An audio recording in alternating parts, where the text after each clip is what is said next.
Okay, got good friend Austin here, Tyler and Austin, and we are where are we at today? We're Brackin Machine. We are all over the place. Amy and I have been traveling. Amy got out of being in this one because there wasn't quite enough room to squeeze us all in. But we're here in Preston, Idaho at Brackin Machine, and we're going to do a little bit of a how things are made. But before we get started on that, just going to bring you guys up to speed a little bit on a recap. We've taken the last couple of weeks off because we've been just running all over. We played a couple of reruns the last 2 weeks. But about 3 weeks ago, we were in Tennessee for the Bronco Stampede. Had a good time, got to meet a lot of you guys out there, and we quickly made it back home, got things ready to go, and we headed out last Thursday. I don't know, it's been a whirlwind. Flew to California. Grayson drove the Bronco all the way out, the Portal Bronco out, met us with all the tools, and we were at Wild Horses for the install of our 6th set of portals. Which is one of the topics we're going to talk about tonight. But anyway, so we met up with them, installed some portals, and it went well. Quickly made it over here to Idaho now. We're getting ready to head out to Supercell West. So we're going to see a bunch of you guys,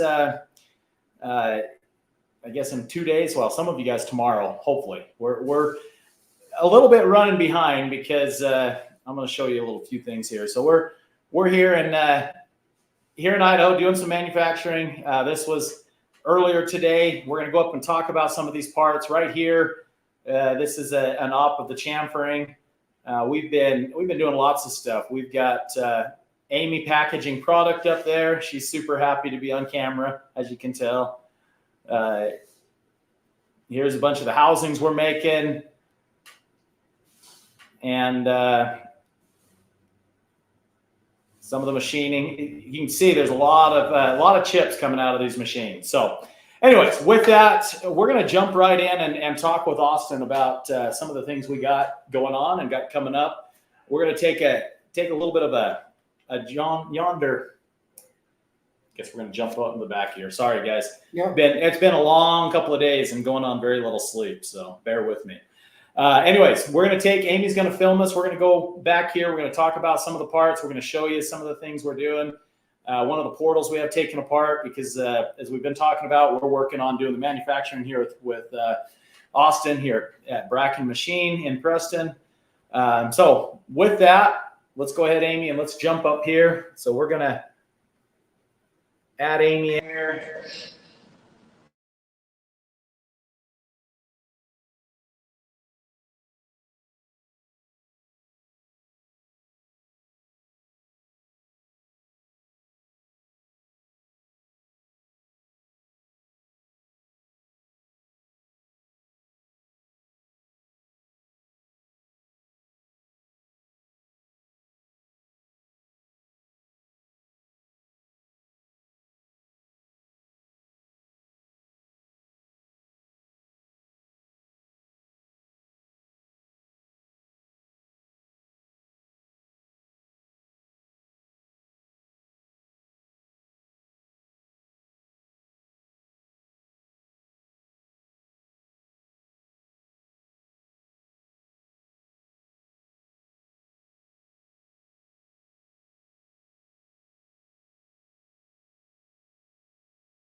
Okay, we got sound now. Sorry, guys. We're going to start all over here. My bad. Okay, so we've got quite a few things going on here with the tube. Let's talk the tube first. Go ahead. Yeah, this tube came about. We're having a fair amount of breakages between this mount and the tube. We're having it break here. We're having it break here. Just about everywhere it's breaking. A lot of people, when they take this off to do a CV, they'll notice some little stress cracks coming across, starting around here or even right here. And we've got we can add a lot of pictures of that. Yes. So you can see what we're dealing with. It is a monster tube, very thick. The flanges are thicker. The tube is thicker in every which way. The mount, this is kind of down the road, if you want to talk about that. Yeah, we talked about it. So we've, Austin and I talked about a while back doing similar to what they've done on the Ultimate 44, but some of you guys wanting to stick with just the stock CVs or maybe the 29 splines. This allows you to keep that, but also it allows us to put it on a Ranger at some point. So yeah. Ranger has a very similar platform, but this mounting point flips over to here, and then it mounts at the same location as Ranger. So that's one of the cool things that we've done. Robert says it looks like you can double it as a cannon.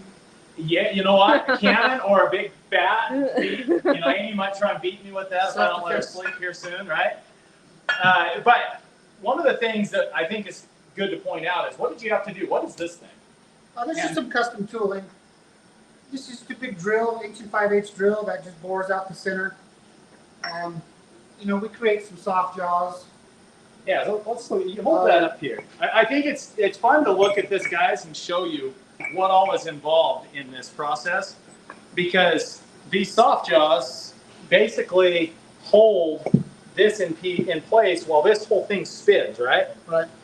Well, then this here is stationary, and it feeds coolant, correct? Right. High pressure coolant goes through.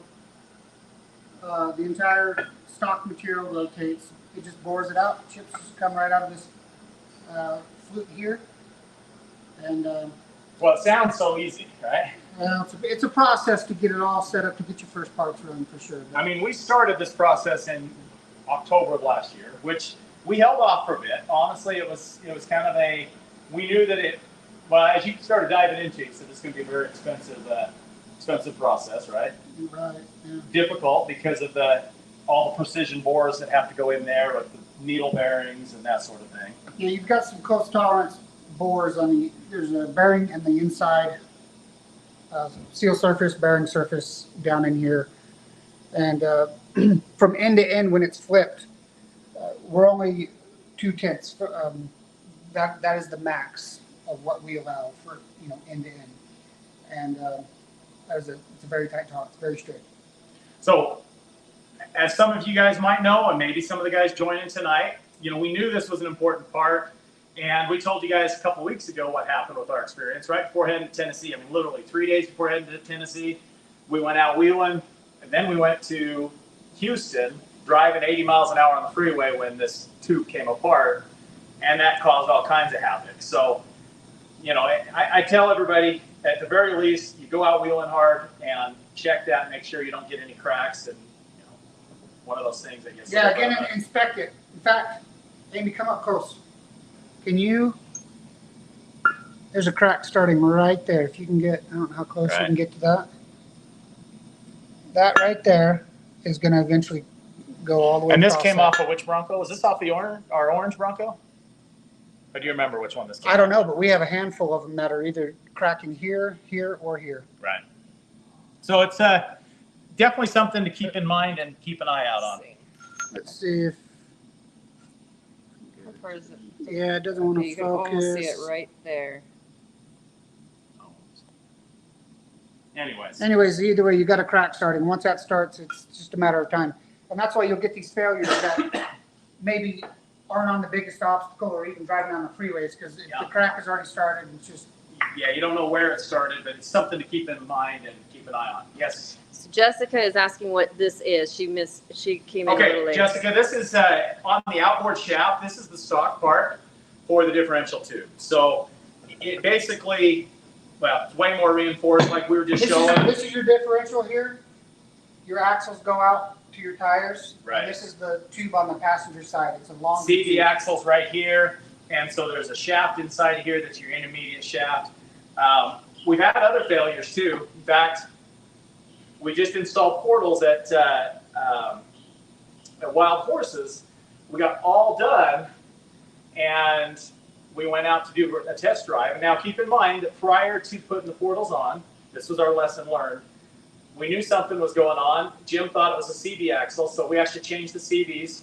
We should have changed the CVs, went out and drove it, make sure there's nothing wrong. But anyways, we get down portals, we go out and drive it, and we're getting a noise. And so we went and put the stock tires back on, still had a noise.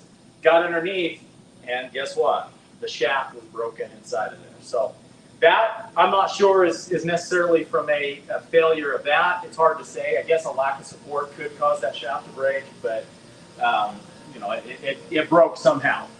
And so we're working on getting one of these to wild horses as well. So that's a quick rundown on that. This is some of the machining. Of course, there's a lot of machines over here that make this happen. A lot of detail that goes in to make this part, but very cool. I'm going to come back to the portals here in a second. In fact, here, let's let you guys look at the cool side. But we're going to talk about the hinge. Here we have sitting in front of us our second batch. We are actually making some more modifications to it. Just on the profile for fitment and stuff. We had, you know, it's always when you have your first run of materials, you get a little bit of fine tweaking, but beautiful piece here. So tell us a little bit, Austin, what all went into this, what kind of material, and what makes this so much better than the stock one? It's a 1018 steel, and it's thicker in every single aspect. From the pin diameter is almost twice as thick, and still thicker around this profile here. And then when it opens, your shock bottoms out at the same time as this stop hits. Right. So you're not tugging on that small shock with, you know, big 40-inch tire. Or like a lot of you guys have talked about on the forums and stuff, then breaking your tail light out. So that stop, right now I'm running the hammer built reinforcement with our hinge. And then I also have a 38-inch tire, and I've got a Rotopax fuel can. So I'm able to open that all the way up, and it just barely misses the tail light. So that's one of the cool things about the hinge. I feel like if somebody's able to, we ought to put a prize out there. If somebody can break this hinge, we'll come up with something. We'll think of something. Yes, Amy. Robert is asking, when are they shipping out? So we are shipping out very quickly. Like I said, we've got 20 of them done right now. Yeah, 24 sets. But it's going to be the next batch that's going to work with every single relocate. We've got a few things that on this first batch that we found, we got to make a small modification. We had to make some changes, so you have a stock application and then there's some aftermarket products. We're making changes so that they all work together. Whether you have aftermarket stock or not. And we didn't find that out until I was able to finally mount mine up with the hammer built. And it's a matter of changing this profile ever so slightly, so we'll work with all of them. So the answer to that is I have some right now, but it may take a small amount of modification for you, Robert, or we wait until we get the next batch done. So anyways, we'll talk about that. One of the things before we talk portals is I want to show you on the housing. Let me bring these over here. So in the past, we had 2 different part numbers, and we still have it on our website. We're changing that on the website right now. I've been kind of telling people we're changing this to have, this is the Haas 2.0 housing, Haas 3.0 housing.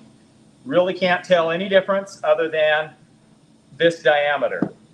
So we've now got it to where we've had a lot of you guys out there say, well, do I want to spend the money on upgrading my rack I have right now, or, you know, wait and then do the Haas 3.0. So what we've done is we've kind of done it an intermediate step.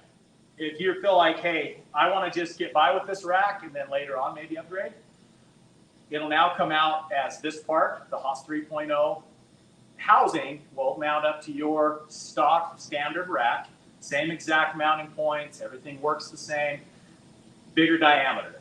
With that bigger diameter, we're going to ship you out a new boot that will then fit on here with your tie rod so that you can use this one now, and then down the road, you know, if your motor starts getting weak, you feel like, hey, I want to go that next level, then we'll be able to do a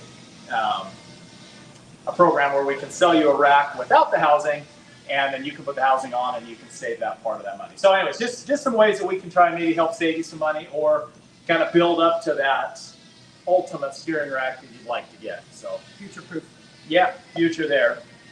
Now we're going to talk portals. So we've been talking portals, and why this is such a big, important. Now this one's not on a Bronco, although the interior is identical. We're all out of the ones for Bronco, waiting on our next shipment. They're coming in. We're installing them. We've got 6 sets installed. I think somebody asked that earlier. We've got another 10 that are en route to be here in the next 2 weeks. And with those, we're going to talk a little bit about what our next steps are. So our next steps are we're working towards, like I said in the last streams, we want to make these in the U.S. So what have you been working on, Austin? Yeah, we're working on basically all of the profiles, the stock material, fixturing, everything we need, because there's actually 8 separate components.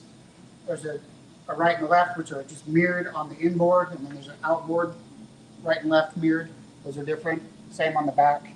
You have so 8 different components, and all these have to be fixtured so that you've got an op one. You machine everything from one side, it gets flipped, reprobed, machined from the other side. So it's kind of a little bit of a process.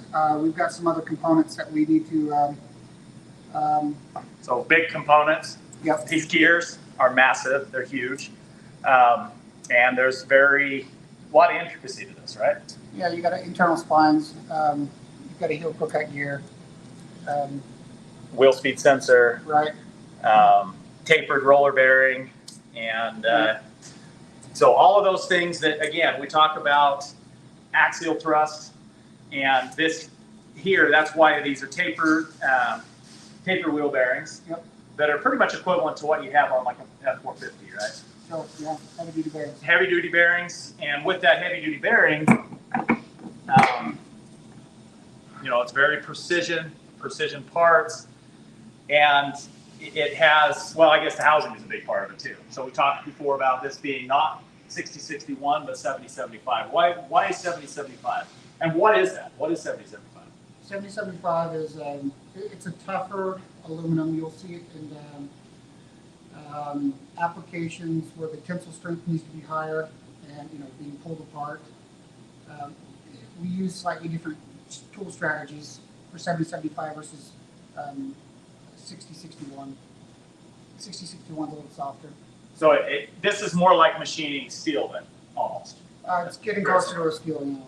Okay, so where on the aluminum parts on these, this is 60-61. When it just dives in and cuts fairly fast, it's not going to do that with these. It's a lot slower tool path, right? We use a different step over, different feed rates, Right. different RPMs. It's similar.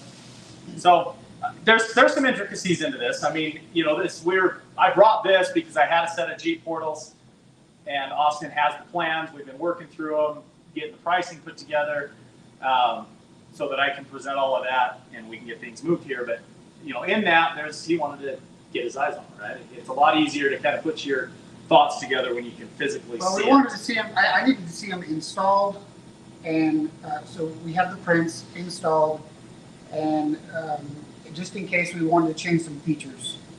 For example, this wheel speed sensor.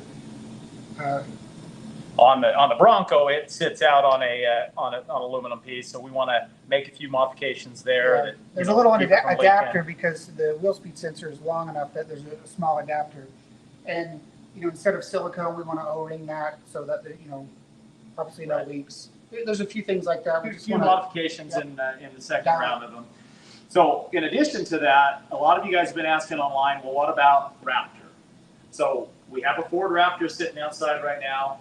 We're going to be taking some measurements and some scans off of that so that we can model up, because there are differences. I mean, we knew there'd be differences, we just didn't know to what extent. Yeah. And so we wanted to have it here, take the wheels off of it, get some measurements. It definitely has a different unit bearing. It has bigger brake calipers, so some of these mounting points are wider than on the standard Bronco, so there's going to be a few mounting points that are different. Wheel speed sensor will be different. Anyway, so there's some stuff we got to work through on Raptor, so that's coming.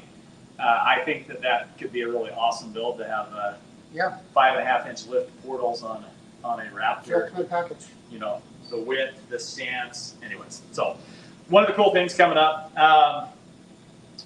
That gives you kind of an idea of where we're at on this, on our future products, on what's coming up. So we're going to go ahead and we're going to go back down to the computer because I think this is enough on here, and we can kind of wrap up things down there.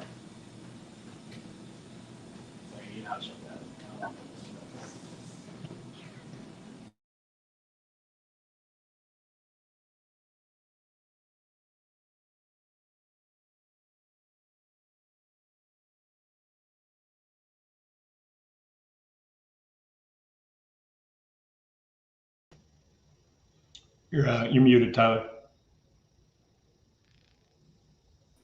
Sorry, guys.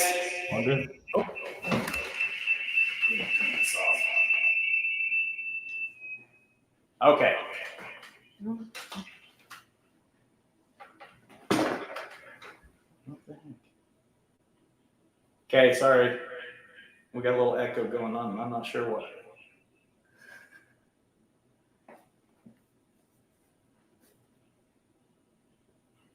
Okay.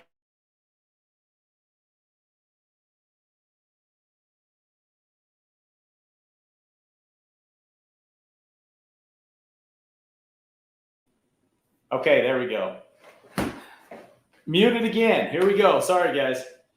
A little bit of bouncing back and forth and trying to figure these, getting one to the other. So with that, just wanted to give you guys a feel of where we're at, what we're doing, and some of the products. So I think it's a good time if there's any questions. I haven't been watching the questions.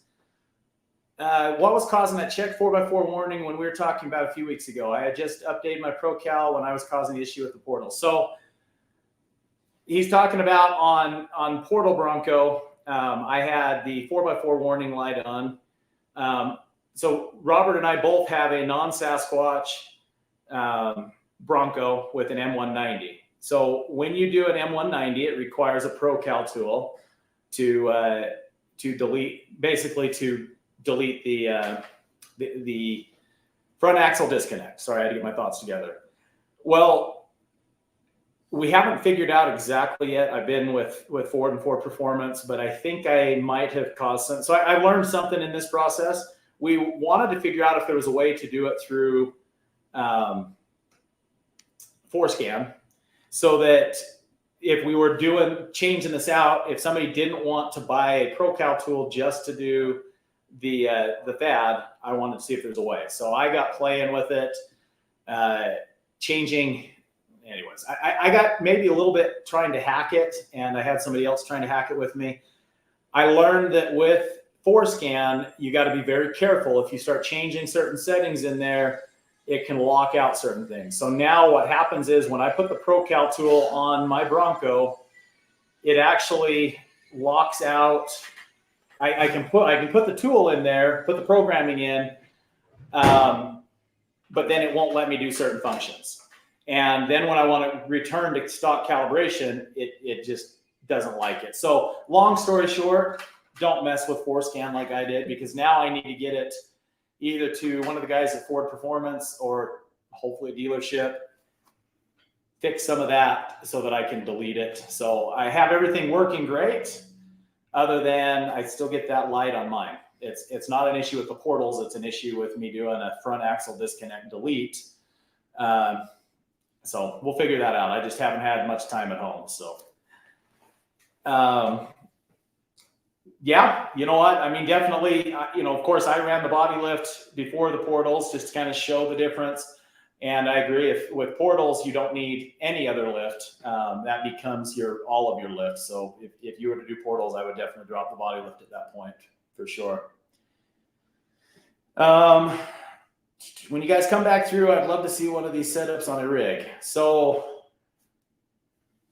I'm not sure where we're going through. So Brian, tell us, I can't remember where you're at, Brian, but we would love, we try and stop wherever we can. And, right now we're in Preston, Idaho with the portals. We're actually headed to Supercell West. We'll be there for 3 days. Saturday, we're heading back here to Preston, picking up some stuff, heading back to California. The guy who did our alignment. Oh, Brian, yeah. All right, but sorry. So Brian, I met him at, my mom and dad live in Mesquite, Nevada, and he's got a really cool shop. So if you guys ever need anything done, they're right there at what truck stop is that? So Brian, remind me what your shop name is. I'm sorry. But yes, he has awesome shop. They've done quite a few different things for us, tires, alignment, and we love stopping there. So we will be going through there. In fact, we are headed to the Rubicon after Supercell. Yeah, Flying J Exotic and Roadrunner Tire and Alignment. So if you guys are through that area, great guy, great shop. We try and do a lot of stuff with them when we're through the area.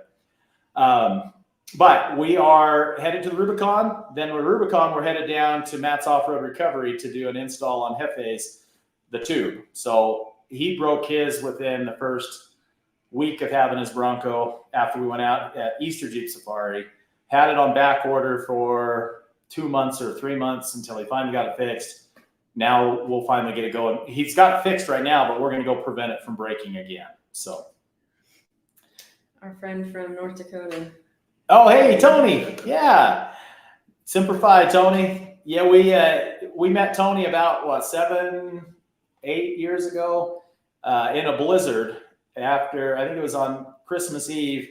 Or no, it was the day Christmas Day, and we got into a bad blizzard trying to go rescue my daughter's boyfriend at the time, and we got buried in a snow blizzard, and Tony came and helped rescue us. Too bad we didn't have the Bronc lasso at that point. That would have been a great tool to have. So yeah, it's kind of fun to see some of the people we've met throughout the years and be able to kind of come back together. So Yeah, I was super surprised that he showed up in a Nissan Xterra and was going to pull us out. yeah, he pulled out our. What did we have? It was a Dodge, 1-ton dually. Yeah, one-ton dually Dodge, and he pulled us out with a Nissan Xterra, but it was a lot of yankum. So we were pretty buried that night. It was you couldn't find the road. It was blizzarding, so the blizzard was going so bad you just couldn't even see where the ditches were, and we ended up in a ditch. So, anyways, yeah, North Dakota, not a fun place in the wintertime for sure. What's the weight on upgraded axles? So, upgraded axles, are we talking about CV axles? Yeah, probably talking about the CV axles. So we've got them back on the site now, I believe. I believe we do have 29 splines available again. The 32 splines are still available. So if I'll double check with Justin, but those are available again now. They've got everything worked out and back in stock. So they had a few tolerance issues. They pulled the product back, worked on those tolerance issues, and so they are back out on the market. Disney Off-Road Park. Yeah, that's in Oklahoma. I would love to. We just got to figure out time, Chris, because that is an awesome area for sure. I've heard a lot about it, and it's not very far. I think it's only like 8 or 9 hours from us. So It's only it's 9 hours to get out of Texas for us. So anywhere you go, but yeah, I don't think it's too far, and I don't think of 9 hours as very far for us, right? What other questions we got? Anything? This is great. No. Well, I guess just as a reminder, we do have Wheeling for a Cause coming up really soon. If you don't know what that is, that's our charity event that we help raise funds for our mobility disadvantaged veterans. It's held in Mason, Texas, October 12th through the 15th. Go on and register at wheelingforacause.org. There's still a few spots left, I think, on RVs, lots of camping spots available, and the weather should be great. It could be a good time and definitely a good cause. So hopefully Uncle Ted's still going to be able to bring his zebra Bronco for us. So we'll see. With that, I guess we'll call it a night. Next week, before we do call it a night, though, let me tell you this. My plan for next week, we'll see how this goes. I'm going to bring the satellite dish with us on the Rubicon. So we're starting the Rubicon Tuesday morning. So it's either I cancel the live stream next week and do another rerun, or I bring the satellite dish. We'll plug it into the Bronco, into the power outlet, and live stream from the Rubicon. So that's the plan. We'll see how it goes. We'll see how much room we've got to pack it. And it's going to be tight. We've got a lot to pack in the Bronco. We're going to be cooking a lot of food and stuff. So Robert's bringing the receiver hitch. Seems flimsy for yanking the. You know what? I've not had. Yeah, we'll have to look at that. I'm not sure. I know that one of our products that we have, I haven't used it yet, is the because we don't have a receiver hitch on ours. That's probably we haven't seen a fail point yet. All of ours don't have the tow package. We tow with our truck, but I'll have to look at that for sure. And we got Mike Williams that's got the BroncBuster tie rod braces. What's the next thing? Most likely to break that I should upgrade. So Mike, I always tell everybody, please, please, please look at the bushing. I wouldn't want you to reinforce your tie rod and then break your steering rack. Reach out to me. We can help you out on that. That is an important part to have, reinforce that rack. The next part after the bushing was definitely the housing. But most importantly is that bushing. We see too many failures all the time. And once you break that rack, it's kind of done from there. So Ken, I hope, yeah, we got Ken Boyd here. Ken, he came out with us, was finally got to meet him in person. He's been on our show quite a bit as a fellow watcher of the show, but we got to meet him in California at Wild Horses. He lives close by there. Hopefully he's going to be able to come do the Rubicon with us. So any of you guys that are around the Rubicon, we're going to be hitting it Tuesday morning. Reach out to me and I'll tell you where to meet up with us. But we're going to be going Rubicon next week on Tuesday and Wednesday. So Tuesday night, live stream from the Rubicon, which I think would be fun. We'll set up a campfire, get camp set up, turn the satellite on and kind of let you see some of the beauty out there on the Rubicon and talk about our day and the trail and maybe answer any questions you have. So, yes, we do. Tom, we already talked about your loaner out here. So Tom's the one that has loaned the Bronco Raptor. It's sitting just about 20 feet from me right outside of Brackin shop. We've been looking at that today and coming up with a game plan, how we're going to get portals on that. So we look forward to getting portals on his Raptor. He'll be the first one in the country with the Raptor on portals probably. So all right, Robert says got the tow package. Let's see. Tow package, just so I have the ability, if need to throw on a D-ring or tow a trailer. Yeah, I think we deleted ours just because it was one of those things that they said, if you have the tow package, you're not going to get your Bronco very quickly. And I figure that's something I could add myself later on. And so we'll definitely have to look at that as whether or not that's a weak point or not. Haven't heard of anything, but that doesn't mean there's not.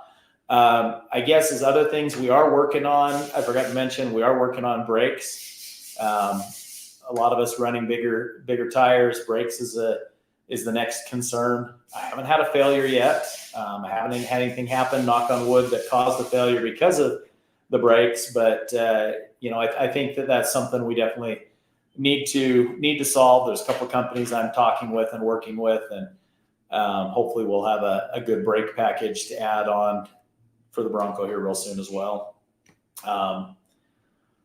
Yeah, I guess with that, Amy and I, we're going to go back to packaging up the trailer with product to head to Supercell. Hopefully going to see a bunch of you guys out there in Supercell this week. And by all means, put on your list for next week to join us while we're live on the Rubicon. Should be a great time. Yeah. So I think we'll say goodnight. We've got about 4 or 5 more hours of work tonight. Yeah, come on. Not me. And so we can get on the road tomorrow and get to Colorado. So with that, we'll say goodnight and thanks for joining, guys.